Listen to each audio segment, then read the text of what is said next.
everyone, welcome back. It's Dawn, just grabbing some paper towel here. So as I mentioned, I've been working on some different recipes for pearl pours. And this is one that I really wish that I had videoed.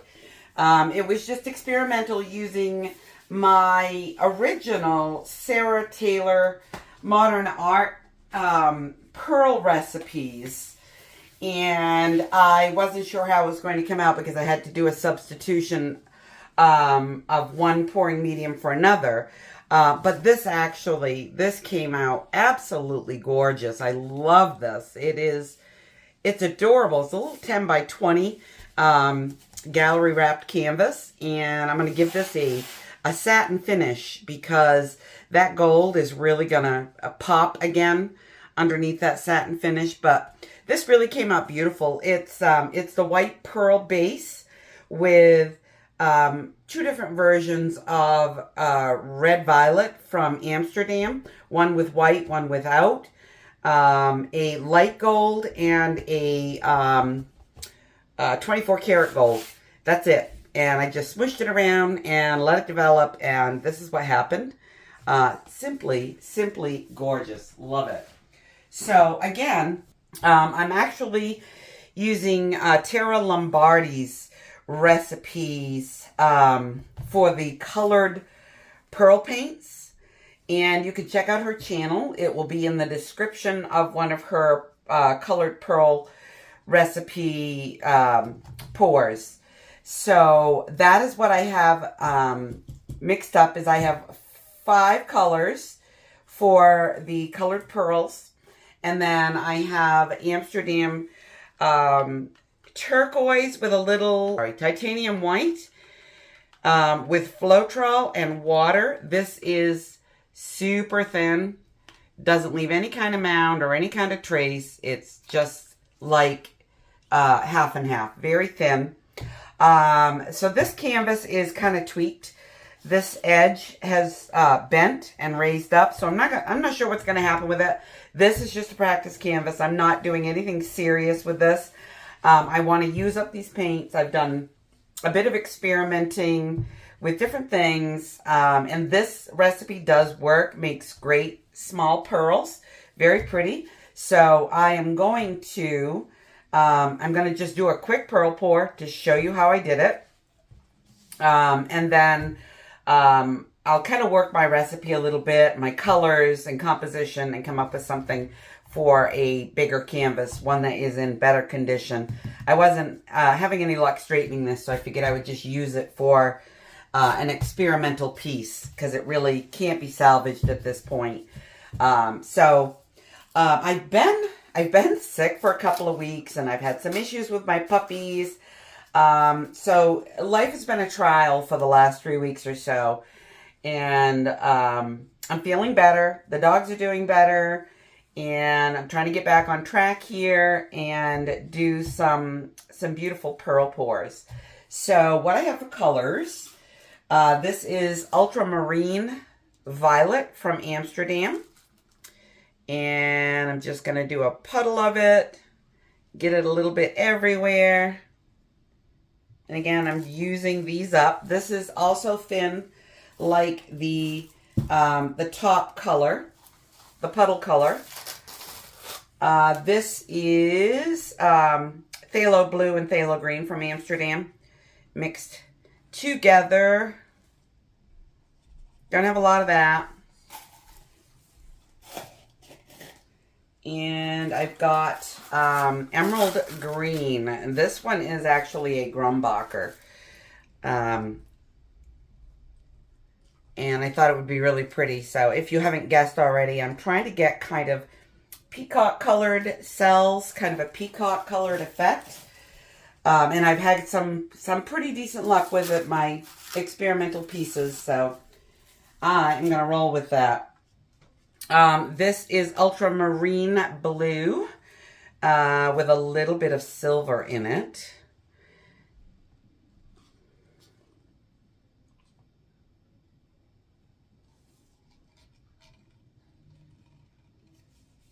And And if you've done pearl pours before, you know that this has to be stretched super thin. This is just Amsterdam Light Gold. And I'm getting a little of this everywhere. So when you tilt this, if you want to be able to scrape your paint, it's a little tricky to do. So I generally do not bother with that. It's quite a hassle. Not worth it for me. So I just try to get the exact amount of paint that I need. And I have bubbles, or looks like dog hair, but apparently it's not because I'm not picking anything out. I'm going to give it a little torch. I don't have a lot of bubbles because this has been sitting for over a week. I don't worry as much about bubbles when I'm doing a pearl pour for obvious reasons. So I'm just going to kind of mix these colors a little bit on the canvas before I start stretching them out over the edges. And I'm going to try to get this as much on camera as I can. It's kind of difficult, but I will try.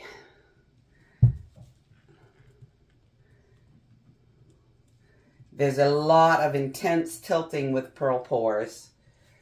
So yeah, it's difficult to, you have to zoom way out.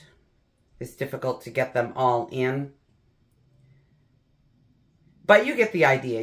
You can see that I'm just really tilting very hard, getting this thinned as much as I can. I'm going to get some of this purple off, spread the green out, and then slide the green off the edge.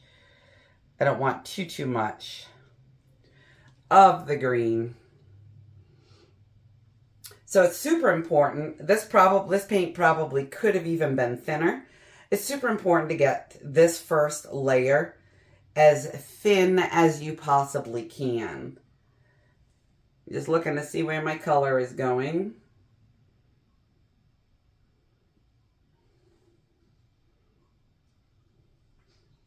Getting that stretched right off the side.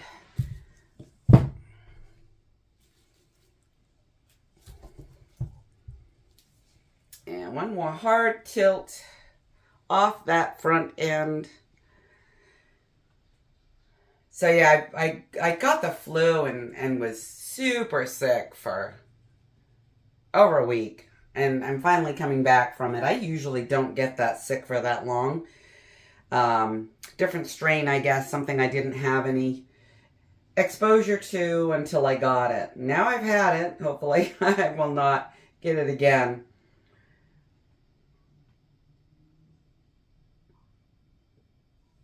All right.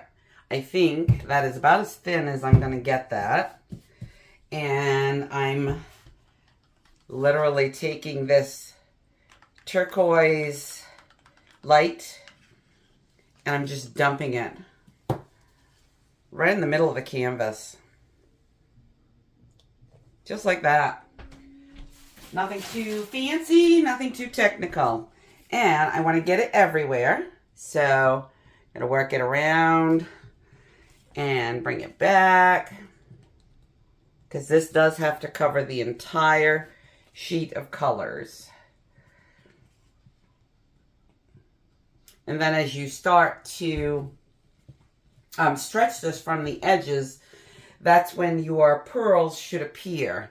And the sooner they start appearing, as these are, the more more likely you are to get lots and lots of lovely, delicious pearls.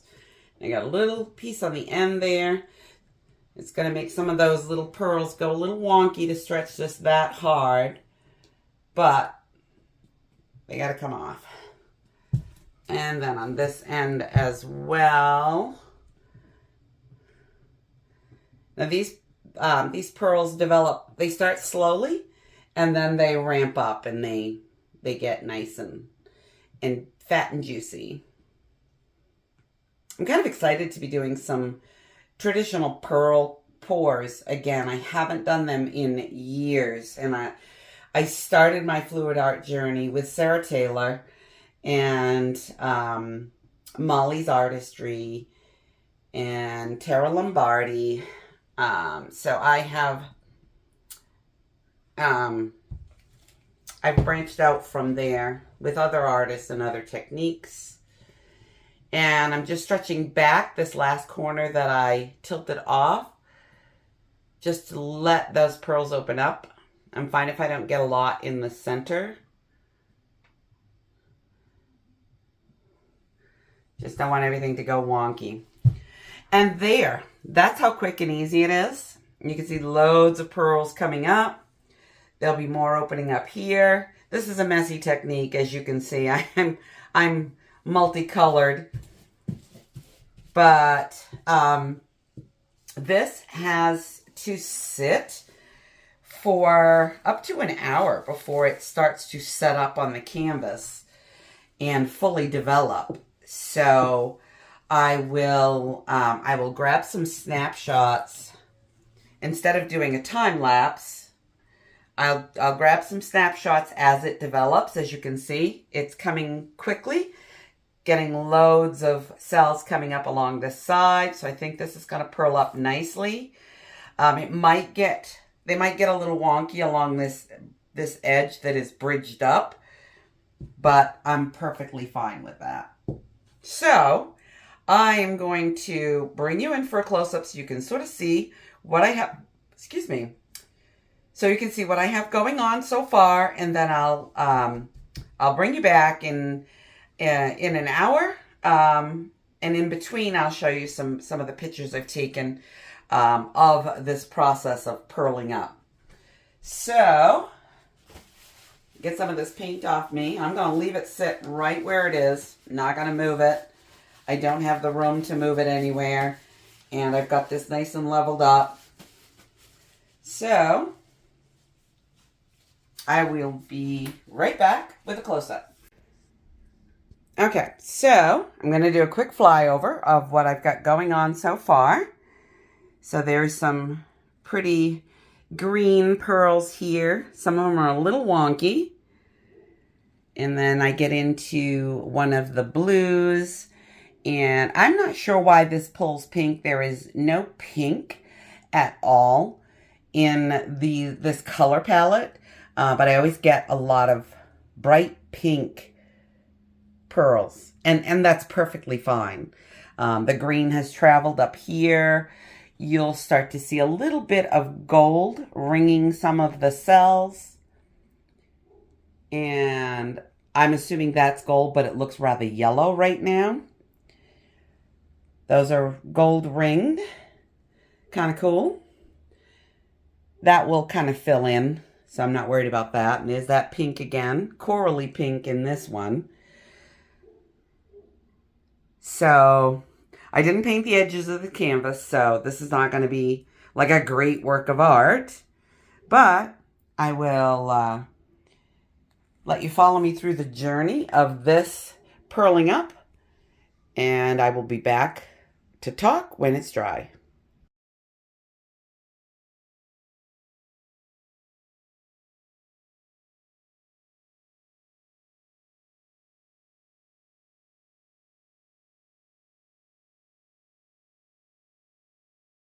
Okay, this is about 90% dry. This area here is not yet dry. But I did get lots of pearls. These are not ideal shaped pearls. Got a lot of warping, especially in these green ones here. This is the edge that was bad. And it really made for some odd looking pearls. They kind of look like dinosaur footprints. Maybe even leaves if you look at them right. But anyhow, so you can see what happens if you don't paint your edges. You get this really kind of icky, sheer, mottled look. But anyhow, this was just an experimental piece on a bad canvas. I'm not real fond of the way this purled up, even though it did purl up a lot. it was fun to do. It's fun to kind of practice and play with different recipes, and I'm going to continue to work on them to try to find a more traditional result recipe. So you kind of get the idea. Again, this particular colored pearl recipe was from Pieces of Terra, and you can check out her channel and her video. She does post her recipe in the description of several of her videos. So I'm going to keep tweaking the recipe to get something a little bit more traditional looking for a future pour. But next up, I'm going to be doing a regular white pearl base with colors on top. I haven't chosen my palette yet. I'm still kind of putting together the size and shape of canvas that I want to do and the look I want to ultimately achieve. So I hope this was helpful for you, especially if you've never done pearl pours before. This will give you kind of a primer as to how things are done and how important it is to get the right consistency and the right recipe of ingredients. So thank you for watching. I appreciate you being here. I will catch up with you in about a week or so, and I hope you have a great week. Bye for now.